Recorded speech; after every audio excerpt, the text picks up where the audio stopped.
Hi welcome to my channel. ಈ ವಿಡಿಯೋದಲ್ಲಿ ನಾವು ಕರ್ನಾಟಕ ಶಾಲಾ ಪರೀಕ್ಷೆ ಮತ್ತು ಮೌಲ್ಯ ನಿರ್ಣಯ ಮಂಡಳಿಯವರು ಬಿಟ್ಟಿರ್ತಕ್ಕಂಥ 2025-26ರ SSLC ಮಾದರಿ ಪ್ರಶ್ನೆ ಪತ್ರಿಕೆ ವಿಷಯ ವಿಜ್ಞಾನ ಮಾದರಿ ಪ್ರಶ್ನೆ ಪತ್ರಿಕೆ 2ರ ಮಾದರಿ ಉತ್ತರಗಳನ್ನು ಈ ವಿಡಿಯೋದಲ್ಲಿ ನಾವು ನೋಡೋಣ. ನೋಡಿ, ಈ ಮಾದರಿ ಉತ್ತರಗಳು ಗೌರ್ಮೆಂಟ್ ಬಿಟ್ಟಿರ್ತಕ್ಕಂಥ ಮಾದರಿ ಉತ್ತರಗಳು. ನೋಡಿ, ಇವೆಲ್ಲವೂ ತುಂಬ ಈಸಿಯಾಗಿ ಆನ್ಸರನ್ನು ರೆಡಿ ಮಾಡಿದ್ದಾರೆ. ವೆರಿ ಇಂಪಾರ್ಟೆಂಟ್, ಯಾಕಂದರೆ ಎಲ್ಲ ಮಾದರಿ ಪ್ರಶ್ನೆ ಪತ್ರಿಕೆಗಳು ನಿಮ್ಮ NML ಎಕ್ಸಾಮ್ಗೆ ತುಂಬ ಹೆಲ್ಪ್ ಆಗುತ್ತೆ. ಹಾಗಾಗಿ ಮಾದರಿ ಪ್ರಶ್ನೆ ಪತ್ರಿಕೆಗಳನ್ನು ತಪ್ಪದೆ ನೋಡಿ. ವಿಷಯ ವಿಜ್ಞಾನ, ಅದರಲ್ಲಿ ಭಾಗ ಬಿ ರಸಾಯನ ವಿಜ್ಞಾನವನ್ನು ನೋಡೋಣ ಇವತ್ತಿನ ವಿಡಿಯೋದಲ್ಲಿ.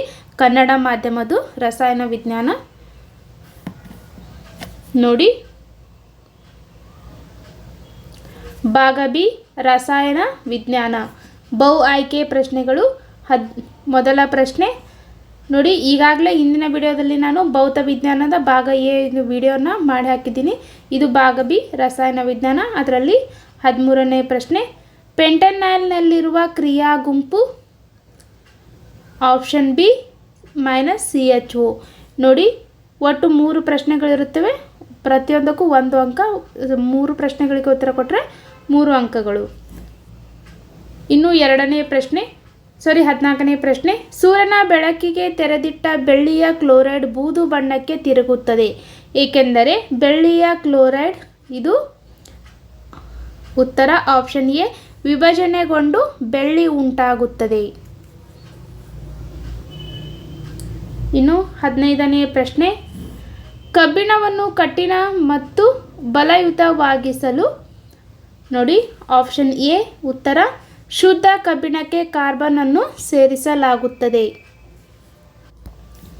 ಇನ್ನು ನೆಕ್ಸ್ಟ್ ನೋಡಿ, ಕೆಳಗಿನ ಪ್ರಶ್ನೆಗಳಿಗೆ ಉತ್ತರಿಸಿ. 16ನೇ ಪ್ರಶ್ನೆ, ಹೈಡ್ರೋಕ್ಲೋರಿಕ್ ಆಮ್ಲವನ್ನು ಪ್ರಬಲ ಆಮ್ಲ ಎನ್ನಲಾಗುವುದು ಏಕೆ?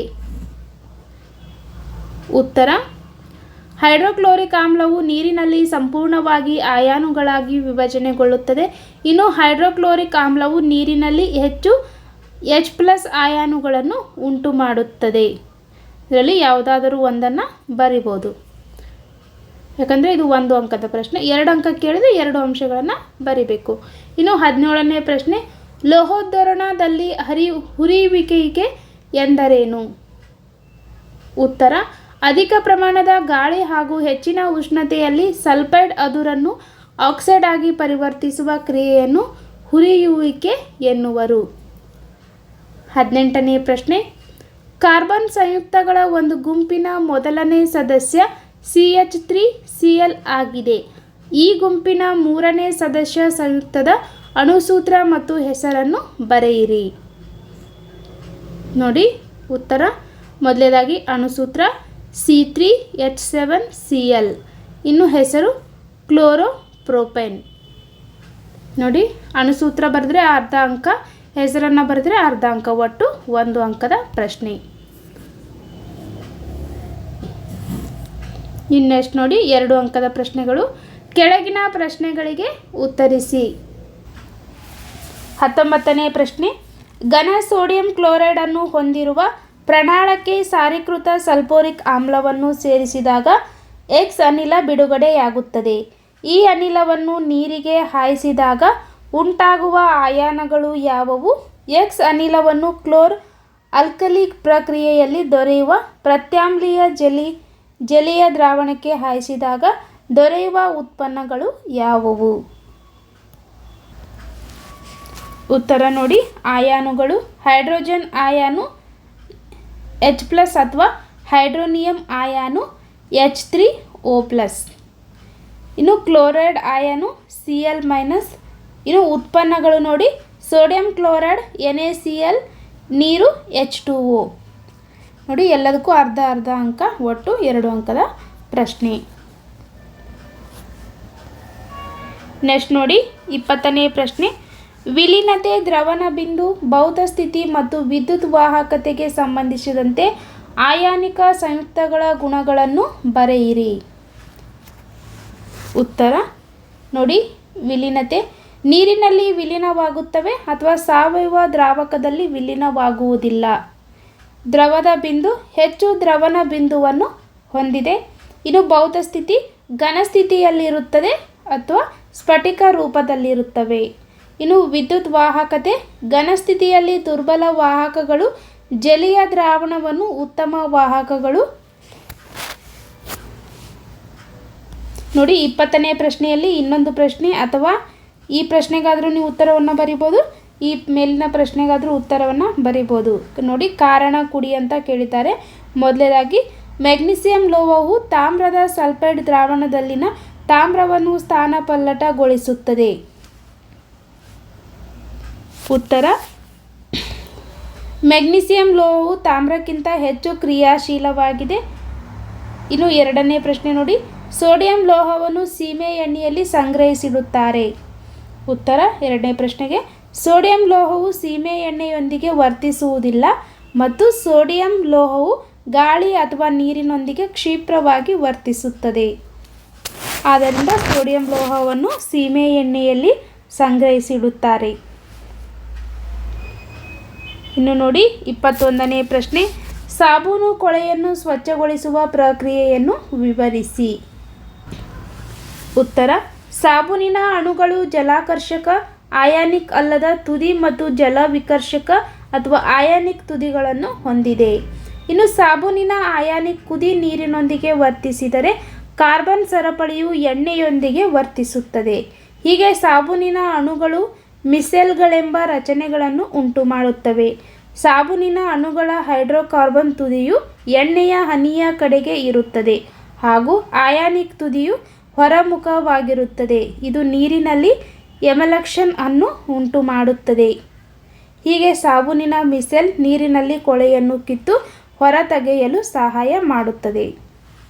ನೋಡಿ 21ನೇ ಪ್ರಶ್ನೆ, ಅಥವಾ ಈ ಪ್ರಶ್ನೆಯಾದರೂ ಉತ್ತರವನ್ನು ಬರಿಬೋದು, ಅಥವಾ ಇನ್ನೊಂದು ಪ್ರಶ್ನೆ ನೋಡಿ, ಕಾರ್ಬನ್ ಪರಮಾಣುಗಳು CH4+ ಕ್ಯಾಟ್ ಅಯಾನು ಅಥವಾ C4- ಅಯಾನುಗಳನ್ನು ಉಂಟು ಮಾಡುವುದಿಲ್ಲ, ಏಕೆ?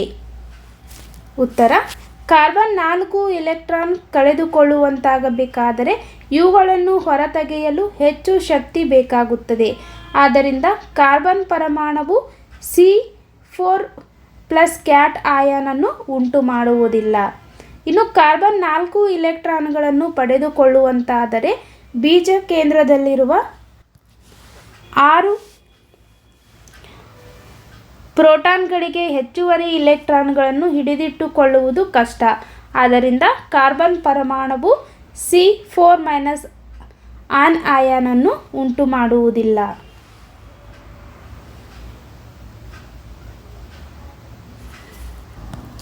ನೆಕ್ಸ್ಟ್ ನೋಡಿ, ಕೆಳಗಿನ ಪ್ರಶ್ನೆಗಳಿಗೆ ಉತ್ತರಿಸಿ. 22ನೇ ಪ್ರಶ್ನೆ, ಕೆಳಗಿನ ಸಮೀಕರಣಗಳನ್ನು ಸರಿದೂಗಿಸಿ.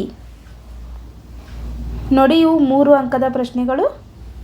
ಮೊದಲೇದ Mg+N2 ಇಂದ Mg3N2. ನೋಡಿ ಉತ್ತರ 3Mg+N2 ಇಂದ Mg3N2.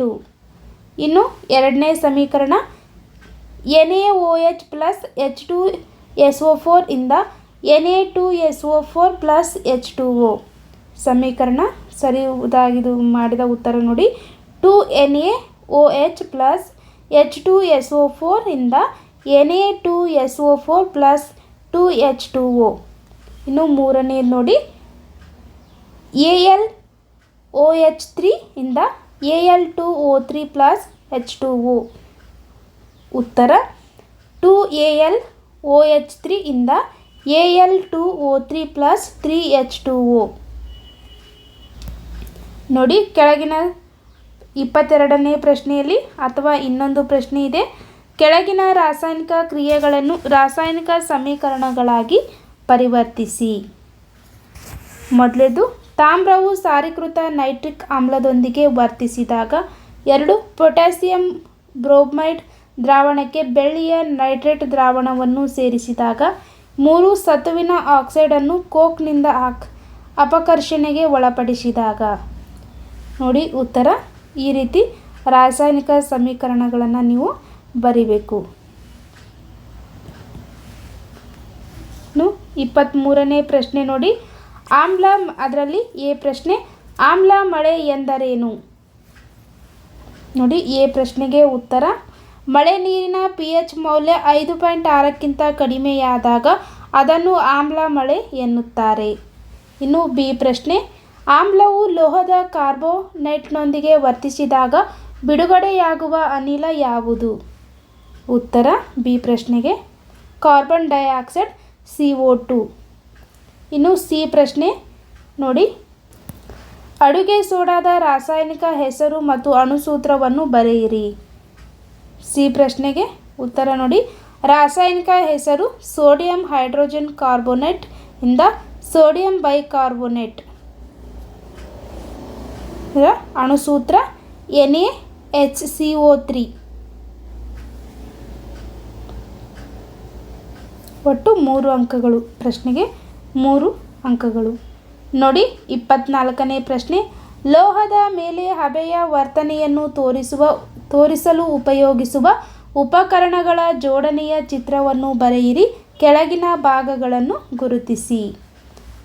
ಮೊದಲನೇ ಭಾಗ ನೀರಿನಲ್ಲಿ ಅದ್ದಿದ್ದ ಗಾಜಿನ ನೂಲು, ಎರಡನೇದು ನಿರ್ಗಮನ ನಾಳ. ನೋಡಿ ಇದು ಈ ರೀತಿ ಚಿತ್ರವನ್ನು ಬರೆದು ಭಾಗಗಳು ನೋಡಿ, ನೀರಿನಲ್ಲಿ ಅದ್ದಿದ್ದ ಗಾಜಿನ ನೂಲು, ನಿರ್ಗಮನ ನಾಳ ಭಾಗಗಳನ್ನು ಗುರುತಿಸಬೇಕು. ಇಲ್ಲಿ ಚಿತ್ರಕ್ಕೆ 2 ಅಂಕಗಳು, ಭಾಗಗಳಿಗೆ ಅರ್ಧ ಅರ್ಧ ಅಂಕ, ಒಟ್ಟು 1 ಅಂಕ, ಎಲ್ಲ ಸೇರಿದ್ರೆ 3 ಅಂಕಗಳು. ಡಯಾಗ್ರಾಮನ್ನು ಹೆಚ್ಚು ಪ್ರಾಕ್ಟೀಸ್ ಮಾಡಿ, ಅಂದರೆ ನಿಮಗೆ ಎಕ್ಸಾಮ್ನಲ್ಲಿ ಈಸಿಯಾಗಿ ಬಿಡಿಸೋಕ್ಕೆ ಬರುತ್ತೆ. ಇನ್ನು 4 ಅಂಕದ ಪ್ರಶ್ನೆಗಳು ನೋಡಿ, ಕೆಳಗಿನ ಪ್ರಶ್ನೆಗಳಿಗೆ ಉತ್ತರಿಸಿ. 25ನೇ ಪ್ರಶ್ನೆ, ಅದರಲ್ಲಿ ಎ ಪ್ರಶ್ನೆ ನೋಡಿ, C3H7COONHನ ಅಣುವಿನಲ್ಲಿರುವ ಏಕಬಂಧಗಳು ಮತ್ತು ದ್ವಿಬಂಧಗಳ ಸಂಖ್ಯೆ ಎಷ್ಟು? ನೋಡಿ ಎ ಪ್ರಶ್ನೆಗೆ ಉತ್ತರ, ಏಕಬಂಧಗಳ ಸಂಖ್ಯೆ 12, ದ್ವಿಬಂಧಗಳ ಸಂಖ್ಯೆ 1. ಇನ್ನು ಬಿ ಪ್ರಶ್ನೆ ನೋಡಿ, ಸೈಕ್ಲೋಫೋಟೇನ್ ಮತ್ತು ಪ್ರೊಪೆನಾಲ್ಗಳ ರಚನಾ ಸೂತ್ರಗಳನ್ನು ಬರೆಯಿರಿ. ನೋಡಿ ಈ ಬಿ ಪ್ರಶ್ನೆಗೆ ಉತ್ತರ, ಸೈಕ್ಲೋಫೋಟೇನ್ ಮತ್ತು ಪ್ರೊಪೆನಾಲ್ಗಳ ರಚನಾ ಸೂತ್ರವನ್ನು ಇಲ್ಲಿ ಕೊಟ್ಟಿದ್ದೀನಿ ನೋಡಿ, ಈ ರೀತಿ ಬರಿಬೇಕು.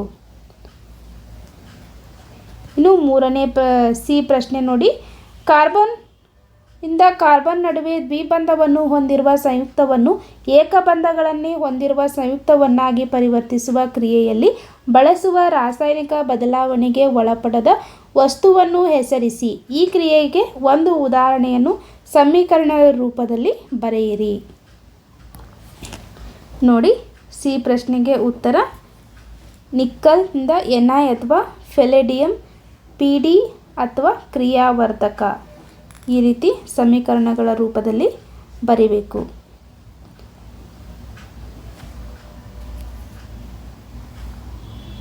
ಇಲ್ಲಿಗೆ 25ನೇ ಪ್ರಶ್ನೆ ಮುಗಿತು. ಇನ್ನು ಇಲ್ಲಿಗೆ ಗೌರ್ಮೆಂಟ್ ಬಿಟ್ಟಿರ್ತಕ್ಕಂಥ ಮಾದರಿ ಪ್ರಶ್ನೆ ಪತ್ರಿಕೆ 2ರ ಮಾದರಿ ಉತ್ತರಗಳಲ್ಲಿ ಭಾಗ ಬಿ ರಸಾಯನ ವಿಜ್ಞಾನದ ಒಂದು ಮಾದರಿ ಪ್ರಶ್ನೋತ್ತರಗಳು ಮುಗಿದವು. ಇನ್ನು ಮುಂದಿನ ಭಾಗದಾದಂಥ ಜೀವ ವಿಜ್ಞಾನ ಭಾಗ ಸಿಯ ಪ್ರಶ್ನೋತ್ತರಗಳಿಗಾಗಿ ನಮ್ಮ ಚಾನಲನ್ನು ಸಬ್ಸ್ಕ್ರೈಬ್ ಮಾಡಿ. ಮುಂದಿನ ವಿಡಿಯೋದಲ್ಲಿ ಭಾಗ ಸಿನ ಒಂದು ಪ್ರಶ್ನೋತ್ತರಗಳನ್ನು ಹಾಕ್ತೀನಿ. ಯಾರಾದರೂ ಹೊಸಬರಾಗಿ ನಮ್ಮ ಚಾನಲ್ನ ನೋಡ್ತಾ ಇದ್ದರೆ ಸಬ್ಸ್ಕ್ರೈಬ್ ಮಾಡಿ, ವಿಡಿಯೋನ ಹೆಚ್ಚೆಚ್ಚು ನಿಮ್ಮ ಫ್ರೆಂಡ್ಸ್ಗೆ ಶೇರ್ ಮಾಡಿ, ಇಷ್ಟ ಆದರೆ ಲೈಕ್ ಮಾಡಿ ಅಂತ ಹೇಳ್ತಾ ಈ ವಿಡಿಯೋನ ಇಲ್ಲಿಗೆ ಮುಗಿಸ್ತಾ ಇದ್ದೀನಿ. ಧನ್ಯವಾದಗಳು.